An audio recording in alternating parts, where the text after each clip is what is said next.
Hello বন্ধুরা, আজকে আমি আপনাদের সাথে শেয়ার করব বৈদেশিক নীতি কি।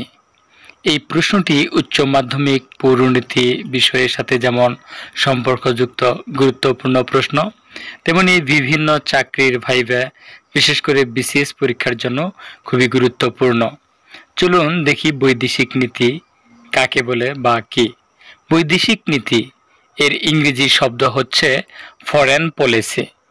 বৈদেশিক নীতি বা ফরেন পলিসি হলো একটি স্বাধীন রাষ্ট্রের সেই নীতি, কর্মপন্থা ও কৌশলসমূহ যার মাধ্যমে সে অন্য রাষ্ট্র ও আন্তর্জাতিক সংস্থার সাথে তার রাজনৈতিক, অর্থনৈতিক, সামাজিক, সামরিক ও অন্যান্য সাংস্কৃতিক সম্পর্ক পরিচালনা করে।